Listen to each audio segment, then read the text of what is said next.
कल हमने पढ़ा कि यह जीव संक्लेश भावों से मरण करते हुए और नरक रूपी समुद्र में जा गिरा।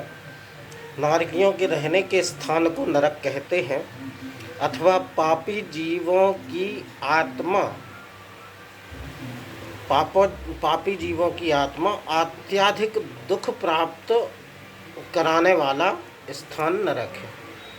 पापी जीवों की आत्मा को अत्यधिक दुख प्राप्त कराने वाला स्थान नरक है। अधोलोक में 7 भूमियों पर 7 नरक हैं। ये नरक भूमियाँ एक के नीचे एक हैं।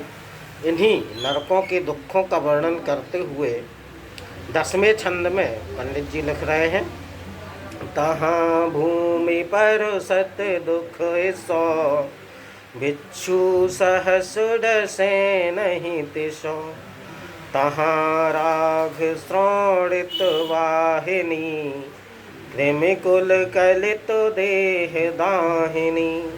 अर्थात तहाँ जहाँ जिस नरक रूपी समुद्र में यह जीव जाकर गिरा है वहाँ भूमि अर्थात पृथ्वी को, परसत अर्थात छूने मात्र से, दुख अर्थात कष्ट, इसो यानी ऐसा, तिसो अर्थात जैसा, डसे अर्थात काटने पर या डसने पर, बिच्छू सहस अर्थात हजारों बिच्छुओं नहीं होता, तहाँ अर्थात उस नरक में कृमिकुल कलित अर्थात छोटे छोटे क्षुद्र कीड़ों से भरी हुई, देह दाहिनी अर्थात शरीर में दाह उत्पन्न करने वाली या शरीर को जलाने वाली, राग श्रोणित वाहिनी और पीप और खून की निरंतर बहने वाली वैतरणी नाम की नदी है।